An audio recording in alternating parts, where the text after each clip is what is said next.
Hai guys, balik lagi bersama gua Valdi di channel Komunikasi. Komentar seputar dunia kreatif dan seni. Kali ini gua mau mereview beberapa film tepatnya yang rilis di bioskop tanah air periode bulan September dan Oktober 2023. Mungkin sebagian film sudah ada yang kalian tonton. Silahkan isi kolom komentar untuk bertukar pendapat tentang film-film tersebut. Gua mulai dari seri ke-10 dalam franchise horor berjudul Saw. John Kramer yang masih diperankan Tobin Bell kini kembali menteror layar lebar. Setelah melihat seri-seri sebelumnya yang masih terpaku dengan pakem cerita yang sama, penulis skenario Peter Goldfinger dan Josh Stolberg membuat cerita lebih fresh dengan alur yang cukup rapih. Disertai dengan twist-twist tak terduga tapi berhasil membuat cerita semakin menarik dan bereskalasi jelas. Akting Tobin Bell dan juga scene of Mako Dillon patut diacungi jempol. Di mana di awal kita dibuat hanyut dalam drama dan ketenangan situasi, meski akhirnya itu semua berubah menjadi ketegangan dan emosi. Selain berhasil memanfaatkan akting ciamik dari para cast, sutradara Kevin Greutert berhasil dalam memutar balik posisi protagonis-antagonis dengan begitu halus. Jika pada installment sebelumnya kita seringkali melihat sosok Jigsaw alias John Kramer ini berada di balik topeng antagonis, kini dia hadir mencuri simpati penontonnya dan menjadikannya sebagai tokoh protagonis meski tetap hadir dengan kegilaannya. Meski alur dan twistnya cukup rapi, akting para pemain yang natural dan kompleksitas konflik yang terukur, tetap saja film ini masih ada kekurangannya. Paling tidak, masih ada beberapa plot hole yang cukup dipaksakan di film ini. Gua nggak akan spoiler, tapi hanya akan kasih clue plot hole tersebut bisa kalian temukan pada adegan John Kramer pergi ke tempat ia akan menjalani perawatan kankernya dan saat ia kembali. Kalian cari tahu sendiri ya, kira-kira apa plot hole yang berkaitan dengan adegan-adegan di atas. So, kesimpulannya, film ini layak sekali untuk ditonton bagi penggemar franchise Saw yang haus akan plot film serius dan penuh intrik. Juga bagi penggemar film-film gore atau yang berdarah-darah serta twist plot. Film ini gua kasih rate 7 dari 10. Selamat menonton kawan. I know it looks bad, but it was totally worth it. Lalu ada juga film horor lain dengan produksi low budget lainnya, yakni It Lives Inside. Menceritakan sebuah kisah remaja keturunan India yang harus berhadapan dengan sebuah sosok monster dari mitologi Hindu. Samida, sang tokoh utama, berusaha untuk bisa menyesuaikan diri sebagai penduduk imigran di Amerika.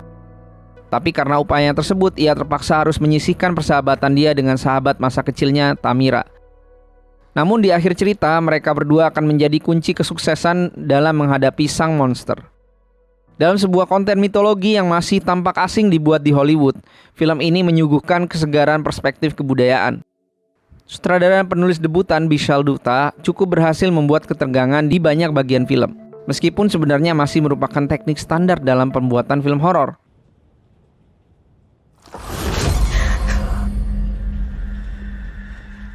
Akting Meghan Suri sebagai tokoh utama cukup menjanjikan sebuah potensi agar dirinya bisa menjadi aktris bagus di masa depan.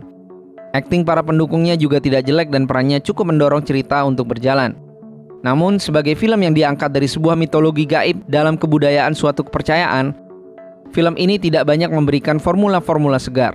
Mereka tetap terpaku pada apa yang sudah dibawakan dalam banyak film-film lainnya, termasuk salah satu film yang mau kita bahas nanti, The Nun 2. Bahkan penyelesaian konflik yang meski tak terduga dan mendukung pemilihan judul, namun itu sangat menjengkelkan dan seakan sebuah keputusan yang terlalu dipaksakan.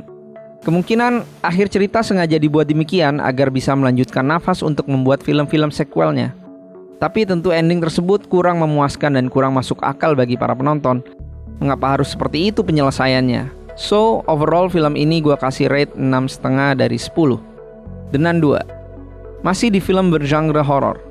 Film yang juga diangkat dengan berlatar belakang pada sebuah kepercayaan tertentu, The Nun 2 menghadirkan kisah yang lebih kompleks dan cerita yang lebih menarik daripada film asalnya yang juga cukup asal-asalan dibuatnya. Setidaknya ada peningkatan yang dilakukan Michael Chavez untuk memperbaiki apa yang kurang dari film pertamanya.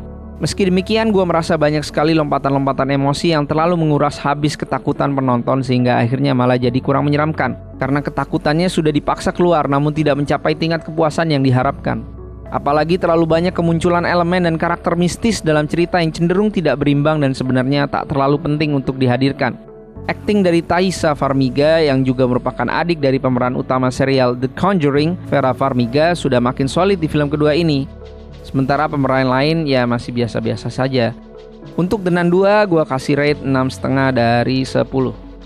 Setelah sebelumnya kita membahas film-film bergenre horor, kini kita beralih ke film action, Expendables 4 atau Expendables.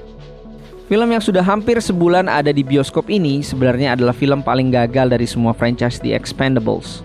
Selain dia flop di cerita, ia juga flop di raihan box office dan kemungkinan bisa dibilang merugi dengan budget yang melebihi 100 juta US dollar.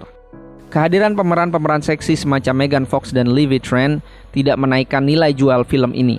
Bahkan menurut gua, kehadiran mereka hanya makin menodai saja kebobrokan cerita dan skenario yang dibuat Kurt Wimmer dan Ted Degerhardt ini. Tanpa kehadiran mereka pun cerita ini akan berjalan sama saja. Memang sudah berantakan dari banyak sisinya. Belum lagi CGI murah untuk film dengan cast papan atas seperti ini. Kita bisa melihat betapa newbie-nya pemakaian CGI di sini, seolah tak dirender dengan baik. Bahkan CGI film Titanic pada 25 tahun yang lalu terasa masih lebih baik dan realistis daripada The Expendables 4 ini. Awalnya gue cukup senang dengan kehadiran aktor tanah air Iko Uwais yang perannya di sini cukup vital dan adegannya juga lebih banyak. Ya, porsinya mirip kayak Joe Taslim di film Mortal Kombat. Sayang seribu sayang, kita dikecewakan dengan tidak maksimalnya sutradara Scott Wolf dalam memanfaatkan potensi Iko Uwais dalam adegan fighting. Iko Uwais tampil di bawah performa dan aksi yang seharusnya. Ia tampak lebih cupu daripada biasanya.